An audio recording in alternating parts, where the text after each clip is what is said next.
오늘 우리에게 주실 하나님의 말씀 찾아봅니다. 시편 107편 말씀입니다. 구약성경 882쪽 시편 107편 1절에서 9절 말씀을 우리 함께 교독하겠습니다. 여호와께 감사하라. 그는 선하시며 그 인자하심이 영원하미로다. 여호와의 속량을 받은 자들은 이같이 말할지어다. 여호와께서 대적의 손에서 그들을 속량하사 동서남북 각 지방에서부터 모으셨도다. 그들이 광야 사막길에서 방황하며 거주할 성읍을 찾지 못하고 줄이고 목이 말라 그들의 영혼이 그들 안에서 피곤하였도다. 이에 그들이 근심 중에 여호와께 부르짖으매 그들의 고통에서 건지시고 또 바른 길로 인도하사 거주할 성읍에 이르게 하셨도다. 여호와의 인자하심과 인생에게 행하신 기적으로 말미암아 그를 찬송할지로다. 함께 읽습니다. 그가 사모하는 영혼에게 만족을 주시며 줄인 영혼에게 좋은 것으로 채워 주심이로다. 아멘. 할렐루야. 오늘도 줄인 영혼을 만족해 하시고 모든 좋은 것으로 채우시는 사랑의 우리 하나님을 만나고 그 하나님과 함께 우리의 인생을 살아가는 모든 성도님들 되시기를 축원합니다. 지난주 12월 5일 워싱턴에 있는 한 교회에서 특별한 장례식이 진행이 됐습니다. 미국의 41대 대통령 조지 부시 아버지 대통령이죠. 장례식이었습니다. 이 자리에는 미국의 아직 살아있는 전 현직 대통령들이 다 함께 참석했습니다.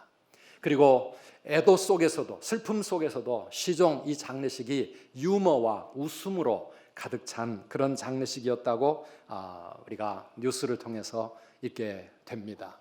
한 미국의 역사학자는 조지 부시 이번에 돌아가신 그 대통령의 인생의 좌우명을 이렇게 소개했습니다. 항상 진실을 말하고 남을 탓하지 말아라. 굳건하게 최선을 다하고 다른 사람을 용서하며 살아라. 끝까지 포기하지 말고 완주해라. 그러면서 그의 이 좌우명은 우리 가장 미국적인 신념을 잘 표현하고 있다. 그런 말을 했습니다. 참 부러웠습니다. 우리나라는 대통령 하고 나면 감옥에 가기 바쁘고 존경받는 그런 대통령 지도자가 참 너무나도 부족한데 이분들은 참 멋있다. 그리고 이들은 자신이 미국인이라고 하는 자긍심이 있습니다. 미국의 정신, the American spirit이 그들의 마음속에 늘 있어요. 우리는 미국인으로서 이렇게 살아간다. 아까 부시 대통령이 평생을 좌우명으로 삼았던 그런 삶의 가치관들을 그들은 당당하게 내놓으며 살아가고 있는데, 우리 한국의 지도자들은 좀 그런 모습을 우리에게 보여주면 얼마나 좋을까. 우리 한국 사람들에게는 한국의 정신, 한국인의 정신이라고 내놓을 만한 게 뭐가 있을까 생각하면서 참 안타까운 마음을 가졌습니다. 이 장례식에서 돌아가신 대통령을 향하여 Mr. President, your mission completed. 대통령 각하, 당신의 모든 임무는 완료되었습니다. 이제 CAVU, 이 영원한 안식에 들어가신 것을 환영합니다 하면서 그 대통령에게 정말 우리 모두가 부러워할 만한 그런 표현을 썼습니다. 이 CAVU라고 하는 이 약자는요, 영어로 Ceiling and Visibility Unlimited라고 하는 그런 단어입니다. 이거는 이 비행사들이 사용하는 단어인데요. 이 조지 부시 대통령이 18, 19살 그 젊은 나이에 태평양 전쟁, 이 제2차 세계 대전에서 공군 조종사였습니다. 그가 공군 조종사로서 비행기를 조종할 때마다 제일 듣고 싶었던 말이 CAVU. 이 말은 고도의 제한을 둘 필요가 없고 앞을 바라보는 시야가 완전히 다 뚫렸으니 무제한다, 마음껏 날아올라라 하는 그런 용어가 바로 CAVU라고 하는 단어였습니다. 그가 세상을 떠나 천국의 문이 열릴 때 이제는 더 이상 거칠 것도 없고 그의 앞길을 방해할 것도 없는 그의 시야가 환하게 열려졌으니 이 영원한 안식의 나라에 오신 것을 환영한다라고 하는 그러한 조사였습니다. CAVU, 최적의 비행 상태입니다. 시계가 양호하다는 것입니다. 오늘 이 단어를 들으면서 우리의 시계는 과연 어떠한가? 내 인생의 시계는 정말 CAVU를 말할 수 있는가? 모든 게 뻥 뚫리고 앞이 환하게 보이고 미래가 찬란하게 열려지는 그런 항해를 우리가 하고 있는가 생각해 볼 때 참 우리나라는 요즘 여러모로 괴롭습니다. 미세먼지, 초미세먼지, 황사, 또 할 것 없이 이런 것들 때문에 우리 시야가 너무나 뿌였습니다. 우리나라의 앞길이 정말 잘 보이지 않고 있습니다. 지난주에 중앙일보사에서 한국 경제 인식에 대한 여론조사를 했습니다. 전국의 19세 이상 1000여 명의 국민들에게 물었습니다. 현 정부의 경제 정책이 어떻다고 생각하십니까? 현 정부의 경제 정책 잘하고 있다라고 생각하는 사람이 21.5%밖에 되지 않았어요. 그래도 그 21% 사람들이 잘하고 있다고 생각하는 게 신기해요. 오히려 지금 경제가 말이 안 되고 현 정부가 경제 정책 잘못하고 있습니다. 43.3%가 그렇게 대답하고 있습니다. 우리나라 경제가 정말 방향을 잡지 못하고 있는 것 같습니다. 작년 5월에 인천공항에 일하고 계시는 많은 분들이 정말 가슴이 뜨거웠습니다. 문재인 대통령이 취임하자마자 맨 먼저 방문했던 곳이 인천공항이었어요. 우리 교인들 가운데서도 그곳에서 일하시는 분들이 참 많거든요. 거기서 약속했습니다. 모든 비정규직을 정규직으로 전환하겠다고. 그래서 많은 사람들이 감동을 먹고 미래에 정말 큰 기대를 가졌어요. 1년 반이 지났습니다. 현재 정규직으로 전환된 사람 한 명도 없습니다. 한 명도 없습니다. 안 되는 거죠. 신문을 읽어보니까 어떤 분은 20년 동안 치킨집을 운영을 했습니다. 지난 20년 동안 40만 마리의 닭을 열심히 튀겨서 팔았는데 지금 자기에게 남은 것은 빚만 1억이 남았다. 그런 탄식을 하고 있습니다. 북한은 하나도 변한 것 같아 보이지 않는데 우리나라는 지금 난리가 났습니다. 완전히 무장을 해제하고 남북 철도를 뚫어라, 길을 열어라 그렇게 하고 있어요. 우리나라가 어떻게 될까? 취업률이나 출산율이나 정치, 경제, 사회, 안보 이런 모든 것들을 바라볼 때 우리 앞이 그렇게 밝아 보이지 않습니다. 시계가 뚫려 있지 않고 정말 시계가 제로 상태다. 앞을 볼 수가 없다. 미래를 알 수가 없다. 이런 시대 속에서 살아가고 있는 우리 각자 개개인의 인생의 시계도 정말 어둡습니다. 진로를 생각할 때 내 사업이나 직장 생활 또 앞으로의 결혼, 건강, 미래에 대한 전망이 굉장히 어두운 시대를 우리는 살아가고 있습니다. 지난 주간에 제 마음을 참 아프게 다가왔던 말씀이 오늘 이 본문 말씀입니다. 본문의 4절, 5절 말씀을 보니까 그들이 광야 사막길에서 방황하며 거주할 성읍을 찾지 못하고 줄이고 목이 말라 그들의 영혼이 그들 안에서 피곤하였도다. 방송실도 피곤한가 봐요. 말씀이 안 나오죠. 광야 사막길에서 방황하면서 거주할 성읍을 찾지 못하고 있는 그런 우리의 삶의 모습 아직도 안 나옵니다. 수능 시험을 치르고 임용고시도 치르고 결과를 기다리며 대학의 문을 두드리고 취업의 문을 두드리고 있는 그런 청년들, 우리 학생들만의 문제가 아닙니다. 진로 문제를 생각할 때 진학이든 취업이든 결혼이든 우리의 고달픈 인생에 닻을 내릴 수 있는 내가 거주할, 정착할 성이 과연 어디인가? 내가 지금 그 길을 향해, 그 성을 향해 바로 가고 있는가? 그게 확신이 없습니다. 신앙생활까지도 정착할 교회를 찾지 못하고 방황하는 소위 가나안 성도들이 지금 너무너무 많아지고 있습니다. 줄이고 목이 말라. 그 영혼이 피곤하다. 인생이 지치고 정말 피곤한 삶을 살고 있는데 우리가 어떻게 해야 할까? 앞이 시계가 제로 상태인 우리의 인생을 어떻게 살아가야 할까? 근데 그보다 더 심각한 사람들은요, 오늘 말씀 바로 뒤에 10절에 나오는 사람들입니다. 10절에 보면은 사람이 흑암과 사망의 그늘에 앉으며 곤고와 쇠사슬에 매여 있다. 사망과 흑암의 그늘 속에 앉아서 쇠사슬에 꽁꽁 묶여 있는 그런 인생의 모습입니다. 병들고 실패와 여러 가지 어려운 문제 때문에 모든 것이 내 인생 마음대로 살아갈 수가 없고 꼼짝 못하고 앞이 캄캄한 그런 사람들이 많이 있습니다. 그 이유가 무엇이라고 말합니까? 11절 말씀 우리 같이 한번 읽어보시겠습니까?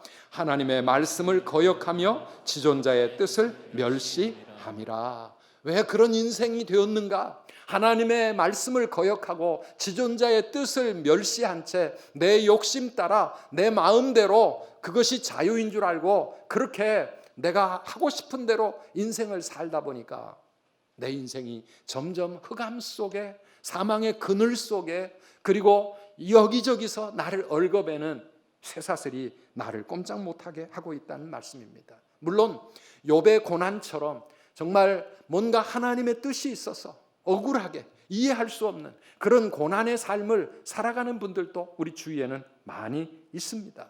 그런데 이유가 어떻든지 간에 이런 사망과 흑암의 그늘이 나를 짓눌러 오고 인생의 미래를 어떻게 내가 설계할 수 없을 만큼 모든 것이 꽉 막혀 있을 때 우리는 어떻게 해야 할 것인가? 오늘 시편 107편을 읽어보면 두 가지의 장면이 막 교차되어 나옵니다. 그렇게 힘든 고통 속에 살아가는 삶의 모습이 있는가 하면 갑자기 찬송이 터져 나오고 감사의 고백이 흘러 넘치고 있는데요. 우리 6절부터 9절까지의 말씀을 같이 읽어보시겠습니다. 이에 그들이 근심 중에 여호와께 부르짖음에 그들의 고통에서 건지시고 또 바른 길로 인도하사 거주할 성읍에 이르게 하셨도다. 여호와의 인자하심과 인생에게 행하신 기적으로 말미암아 그를 찬송할지로다. 그가 사모하는 영혼에게 만족을 주시며 줄인 영혼에게 좋은 것으로 채워 주심이로다. 아멘. 왜 감사하고 왜 찬송하라고 말합니까? 고통에서 건지시고 바른 길로 인도하사 마침내 거주할 성읍에 정착할 그 성에 이르게 하셨기 때문에. 누가요? 하나님께서, 여호와 하나님께서. 사랑하는 여러분, 우리 인생의 모든 문제를 해결해 주실 수 있는 궁극적인 해결자는 오직 우리 하나님뿐이신 줄 믿습니다. 살아계신 하나님, 그분이 우리의 인생을 움직이실 수 있고 나의 어두움을 물리치실 수 있고 방황하는 우리의 인생을 정착할 수 있는 성으로 바른 길을 찾아가게 하실 수 있는 하나님이십니다. 그런 점에서 우리 하나님은 우리 인생의 최고의 내비게이션이라고 말할 수가 있는 것이죠. 인생의 내비게이션. 제가 2007년 7월 달에 한국에 우리 선두교회 부임을 하면서 맨 먼저 충격받았던 것이 한국의 내비게이션이었거든요. 그때부터 내비게이션 이야기를 종종 하고 있습니다. 우리의 인생 한 번도 가본 적이 없는 그러한 미지의 땅을 한 걸음 한 걸음 살아가고 있는 인생길에 반드시 필요한 것이 바로 내비게이션입니다. 아니, 아는 길도 우리는 내비게이션 필요로 합니다. 지난 주간에 부산에 내려가는 일이 있어서 부산을 가면서도 내비게이션 켜보았을까요? 안 켜보았을까요? 확인해 봐야 합니다.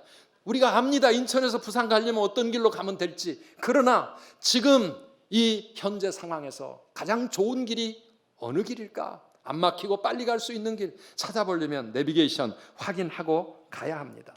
또 자고 일어나면 우리나라 자꾸 새 길이 뚫립니다. 알지도 못하는 새로운 길이 생기는 것이죠. 우리가 모르는 길이라 할지라도 처음 가는 곳이라 할지라도 우리 내비게이션은 우리에게 가장 좋은 길을 찾아주고 있습니다. 그 말씀만 잘 따라가면 우리는 그곳에 도착할 수 있습니다. 그렇죠? 길만 안내해 주는 게 아니에요. 앞에 과속 카메라가 있습니다. 시속 몇 킬로 이하로 주의하십시오. 또 그 커브길이 나옵니다. 사고 많이 일어나는 곳입니다. 끊임없이 우리에게 우리의 가는 길을 안내해 주고 있습니다. 요즘은 또 똑똑해져 가지고요, 수시로 교통 변화를 감지하여 새로운 길로 안내합니다. 아니면 그 경로대로 가겠습니다. 우리의 길을 계속해서 가장 좋은 길을 찾아주고 있는 것입니다. 사랑하는 여러분, 우리 하나님이 우리 인생의 내비게이션이신 줄 믿으시기를 바랍니다. 오늘 2부 예배 때 청라채플에 우리 가브리엘 중창단 가서 특별 찬양을 하셨더라고요. 여호와는 나의 목자시니 내가 부족함이 없으리로다. 아멘이시죠? 근데 21세기 버전이 뭡니까? 여호와는 나의 내비게이션이 되시니 우리가 걱정할 것이 없으리로다. 하나님이 우리의 목자, 우리 인생의 내비게이션이시니까 걱정할 것이 없다라고 말합니다. 우리 하나님은 우리 자신을 너무나 잘 아시는 분입니다. 우리 하나님은 온 세상이 어떻게 가고 있는지 잘 아시는 분입니다. 우리 하나님은 2018년 남은 며칠 동안, 또 2019년 우리의 인생, 내 남은 생애 속에 이 세상이 어떻게 돌아갈지, 우리 한국 경제가 어떻게 가게 될지, 내 건강이 어떻게 될지, 우리 하나님은 우리의 모든 것을 보시고 아시는 하나님이신 줄 믿습니다. 그 하나님이 우리의 길 인도해 주시면 우리는 걱정할 게 없잖아요. 두려울 게 없잖아요. 미래에 대해서 불안할 필요가 없습니다. 우리 하나님이 우리의 길 인도해 주시기 때문입니다. 신명기 1장 33절 말씀입니다. 우리 함께 읽어보시겠습니까? 그는 너희보다 먼저 그 길을 가시며 장막칠 곳을 찾으시고 불로 낮에는 구름으로 너희가 갈 길을 지시하신 자이시니라. 아멘. 하나님은 우리가 잠들어 있는 밤에도 우리의 모든 길을 앞서가시면서 가장 최적의 길을 찾아주시고 그 길로 우리를 안내해 주시는 하나님이시라. 여러분 믿으십니까? 문제는 우리가 이런 좋은 내비게이션을 가지고 있는데, 요즘은 스마트폰에 내비게이션 다 깔려 있고요, 이 얼마나 똑똑한지 우리보다 훨씬 더 똑똑하고 있는데 이 내비게이션 가지고만 다닌다고 되느냐 이겁니다. 차에만 달려 있다고 되느냐 하는 것입니다. 어떻게 해야 합니까? 내비게이션을 켜야 합니다. 아멘이시죠? 내비게이션 켜서 그 안내를 따라가야 합니다. 오늘 그 내비게이션을 켜는 게 뭡니까? 그게 기도입니다. 우리의 기도. 우리가 기도할 때 바로 우리와 함께 하시고 우리 곁에 계시는 그 하나님과 우리의 인생이 연결되기 시작하는 거예요. 그분의 안내가 내 삶에 스며들어오기 시작하고 우리 하나님의 그 최적의 인도하심을 내가 받아 누릴 수가 있는 것, 그게 바로 우리의 기도 생활입니다. 오늘 6절과 7절 말씀을 통해서 우리가 알 수 있습니다. 함께 읽어보시겠습니까? 이에 그들이 근심 중에 여호와께 부르짖음에 그들의 고통에서 건지시고 또 바른 길로 인도하사 거주할 성읍에 이르게 하셨도다. 아멘. 그들을 고통 가운데서 건져주시고 그들이 가야 할 그 거주할 성읍에 바른 길로 가게 하시는 그 출발점이 뭐예요? 그들이 근심 중에 여호와께 부르짖음에, 하나님께 부르짖고 기도할 때, 그럴 때 하나님의 인도하심이 그들의 인생을 새롭게, 그들의 새로운 미래를 열어주신다고 하는 말씀이에요. 시편 107편을 읽어보면요, 여기저기서 후렴처럼 이런 말씀이 반복되고 있습니다. 13절에도 있습니다. 19절에도 있습니다. 28절에도 있습니다. 그들이 여호와께 부르짖음에, 하나님을 찾고 하나님께 기도할 때 하나님께서 그들을 인도해 주시는 것입니다. 사랑하는 여러분, 우리 하나님은 늘 우리 곁에 우리와 함께 계시지만은, 그러나 기도로 그 하나님과 내가 연결되지 않으면 있어도 없는 것입니다. 우리가 내비게이션 아무리 가지고 다녀도 켜지 않으면 아무 소용이 없고, 켜도 그 안내 음성을 따라 우리가 순종하고 가지 않으면 있어도 없는 거예요. 켜도 안 킨 거하고 똑같습니다. 오늘 많은 그리스도인들이 그렇게 신앙생활을 하고 있는 것 아닙니까? 오늘 우리 하나님을 찾고 하나님께 부르짖는 그런 저와 여러분들이 되시기를 축복합니다. 그들이 부르짖을 때, 부르짖는다는 게 뭡니까? 무조건 소리만 높여서 그냥 악만 쓰는 것이 아니잖아요. 하나님을 전심으로 찾는 것입니다. 하나님 앞에 무릎을 꿇고 겸손하게 그 하나님 앞에 내 모든 삶을 내려놓는 것입니다. 내 욕심과 내 생각과 내 계획과 내가 내 삶의 주인이 되어 달려왔던 모든 것을 하나님 앞에 내려놓고 하나님을 인정하고 고백하는 거예요. 하나님, 이제는 하나님을 찾습니다. 하나님, 나를 도와주세요. 길을 잃었습니다. 방황하고 있습니다. 내 인생, 내 힘으로 내 미래를 열어갈 수가 없는데 하나님 도와주세요. 하나님 앞에 내 인생의 운전대를 맡겨 드리는 것입니다. 그럴 때 어떤 일이 일어난다고요? 시편 37편 5절은 이렇게 말합니다. 함께 읽어보실까요? 내 길을 여호와께 맡기라. 그를 의지하면 그가 이루시고. 아멘이십니까? 우리 다시 한번요. 내 길을 여호와께 맡기라. 그를 의지하면 그가 이루시고. 아멘이십니다. 그가 이루십니다. 하나님이 이루실 줄 믿습니다. 우리의 모든 길 하나님께 맡기고 나아갈 때 그분이 우리의 삶을 책임져 주시고 우리의 모든 것을 그분이 이루어 주신다고 약속하고 있습니다. 시편 55편 22절도 같은 말씀을 하고 있습니다. 함께 읽어보십시다. 내 짐을 여호와께 맡기라. 그가 너를 붙드시고 요동함을 영원히 허락하지 아니하시리로다. 아멘. 너의 짐, 인생의 모든 걱정, 근심, 두려움, 우리의 미래 하나님께 맡겨라. 그 짐 여호와께 맡겨라. Cast all your cares. 너의 모든 염려, 모든 근심, 모든 관심, 모든 미래를 하나님께 맡겨라. 그러면 그가 너를 붙들어 주실 것이고 내 인생 요동치 않도록 붙잡아 주실 것이라고 약속하고 있습니다. 오늘 우리의 신앙생활이 그분과 함께 내비게이션으로 연결되어서 우리의 인생의 삶 속에 하나님이 이루시는 놀라운 일들을 경험하는 저와 여러분들이 되시기를 축원합니다.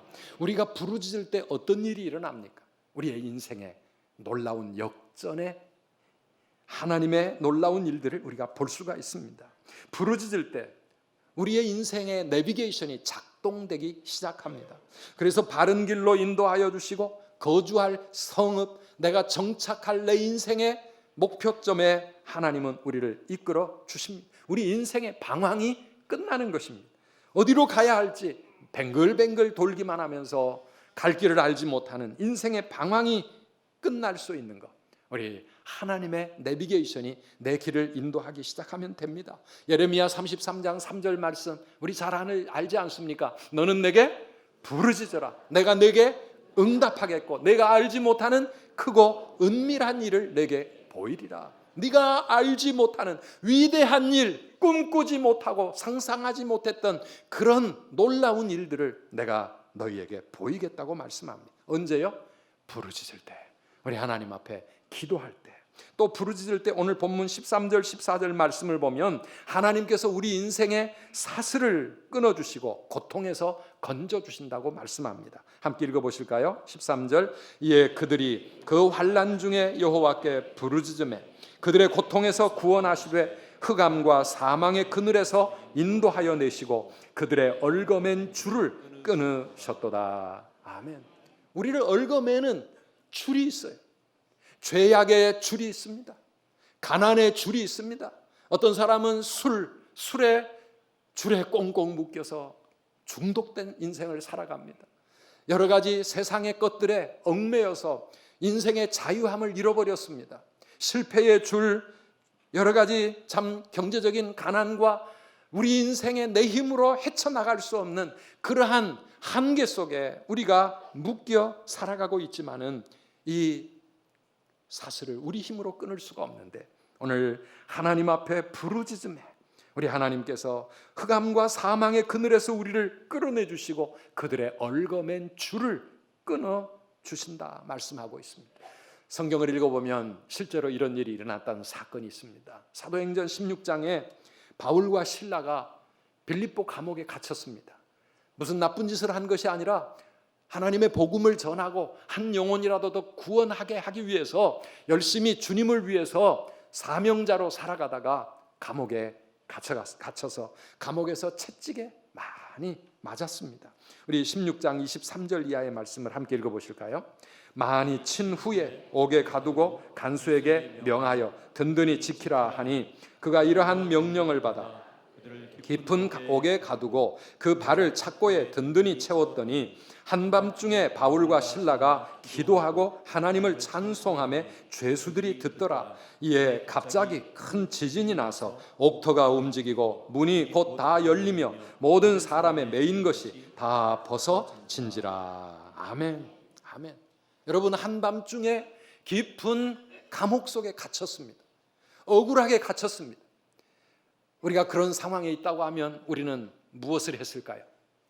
얼마나 가슴을 치면서 억울해서 하나님을 향하여 불평하고 원망하지 않았겠습니까? 하나님 어떻게 이럴 수가 있습니까? 하나님을 위해서 내 인생을 드렸고 지금도 주님이 주신 사명 따라 복음 전하기 위해서 이렇게 열심히 달려왔는데 고작 이게 뭡니까? 하나님, 왜 나를 지켜주지 않으시고 왜 나의 길을 축복으로 이끌지 않으시고 이 감옥이 뭡니까? 왜 채찍에 맞아야 합니까? 왜 쇠사슬에 얽혀 매여 있어야 합니까? 하나님 어디 계십니까? 하나님을 원망하고 불평하고 나를 이 감옥에 넣은 사람들을 향하여 원망하고 미워하고 그러면서 우리의 가슴이 더 험악해졌을 거예요. 우리 가슴이 깜깜한 한밤중이 되었고 우리 가슴이 쇠사슬에 매여 있었을 것입니다. 그런데요, 오늘 바울과 실라는 그렇게 하지 않았습니다. 오늘 읽었던 이 말씀을 여러분 주보에서 함께 살펴보면서 감옥에 갇혀서 꼼짝없이 묶여있는 그들의 인생이 모든 것이 풀리고 모든 감옥 문이 열리고 놀라운 하나님의 기적을 체험하게 된 계기가 있었습니다. 그게 뭐죠? 그게 어느 구절입니까? 바울과 실라가 기도하고 하나님을 찬송하며. 한번 따라합시다. 기도하고 하나님을 찬송하며. 바울과 실라는 그 한밤중 깊은 감옥 속에서 하나님께 기도했습니다. 기도도 원망하고 따지는 기도가 아닙니다. 하나님을 찬송하는 기도였습니다. 그것도 속으로 중얼거린 게 아니라 거기에 함께 갇혀있던 다른 죄수들이 들을 만큼 하나님을 향하여 크게 기도하고 부르짖으며 하나님을 찬송할 때 그때 하나님의 기적이 나타납니다. 옥터가 흔들리고 옥문이 열리고 그들을 꼼짝없이 묶고 있던 착고가 풀리고 쇠사슬이 벗겨진 줄 믿습니다. 하나님의 영광이 나타나는 거예요. 하나님의 능력이 나타나는 거예요. 언제요? 기도하고 찬송할 때. 오늘 저와 여러분들이 그런 인생을 살아가게 되기를 주님의 이름으로 축원합니다.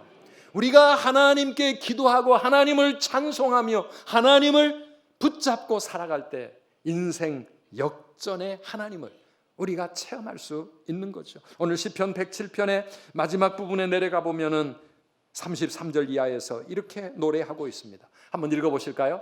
여호와께서는 강이 변하여 광야가 되게 하시며 샘이 변하여 마른 땅이 되게 하시며 그 주민의 악으로 말미암아 옥토가 변하여 염전이 되게 하시며. 이 사람들의 죄악 때문에 하나님은 얼마든지 모든 것을 변하게 만드실 수 있는 하나님인데요, 강이 변하여 광야가 되어버리고 샘이 변하여 마른 땅이 되어버리고 옥토가 변하여 염전이 되어 소금밭이 되어버리고. 사랑하는 여러분, 우리 하나님은 우리의 삶 가운데 이런 일을 얼마든지 행하시는 하나님 아니십니까? 잘 나가던 회사가 하루아침에 부도가 나고 망할 수 있고, 건강하던 우리 인생 하루아침에 육신의 질병에 꼼짝없이 묶여 있을 수 있고, 우리의 인생 나가던 미래, 환하던 미래가 얼마든지 하루아침에 메마른 땅으로 광야로 그렇게 변해버릴 수가 있어요. 또 반대도 역시 가능합니다. 35절 말씀입니다. 함께 읽어봅니다.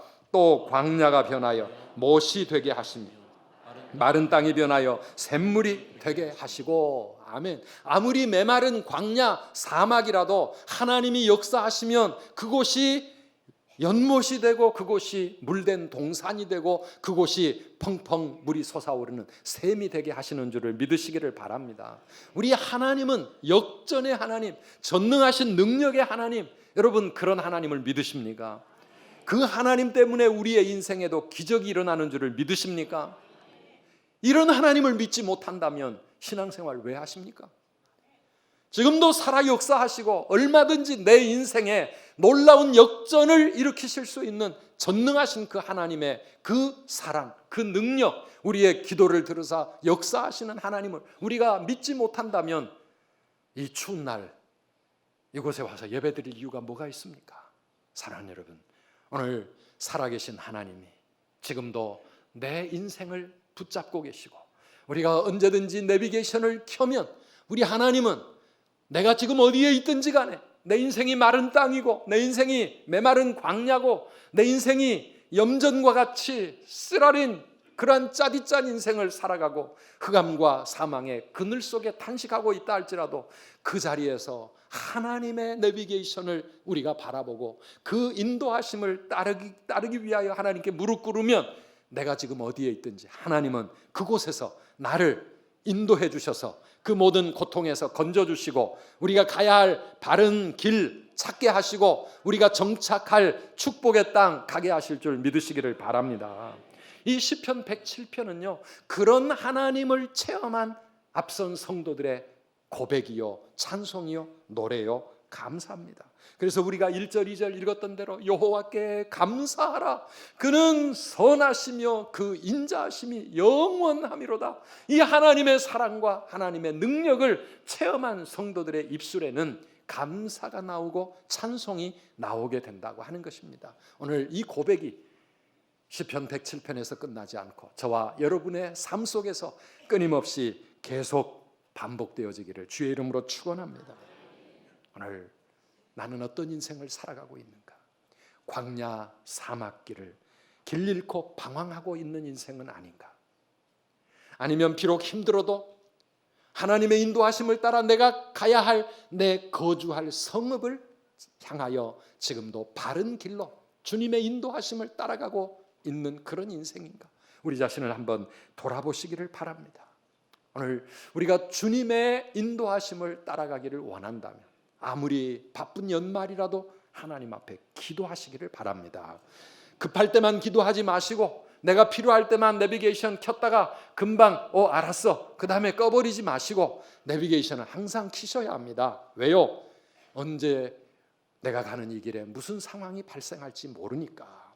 수시로 교통 상황을 감지하여 가장 좋은 길로 인도해 줄 수 있도록 우리 하나님과 우리의 삶이 연결되어 있어야 합니다. 그래서 성경은 쉬지 말고 기도하라고 말씀하고 있습니다. 급할 때, 문제 터졌을 때 그때 쫓아와서 기도하는 것이 아니라 평소에 오늘 우리의 삶의 모든 순간마다 우리 하나님께 기도하고 의지하면서 늘 주님의 안내하시는 그 음성이 내 귓전을 들려올 수 있도록, 오늘 또 하나님의 말씀이 내 삶의 등불이 되고 우리의 길에 모든 것을 이끌어 주시는 그런 안내자가 되어질 수 있도록 오늘도 그 하나님과 함께 하시는 저와 여러분들의 삶이 되시기를 주의 이름으로 축원합니다. 주님여 이 손을 꼭 잡고 가소서. 폭풍의 흑암 속 해치사 빛으로 손잡고 날 인도하소서. 지난주에 불렀던 찬송인데요, 지난 한 주간 이 찬양 얼마나 부르셨는지 모르겠어요. 우리 다시 한번 내 피곤한 인생, 약한 이 몸을 하나님 붙잡아 주십시오. 주님이 나를 이끌어 주셔야, 그래야 내 삶에 미래가 있고 내 삶이 안전합니다. 하나님 나를 도와주옵소서. 정말 간절히 기도하는 마음으로 우리 찬양 함께 하며 기도하겠습니다.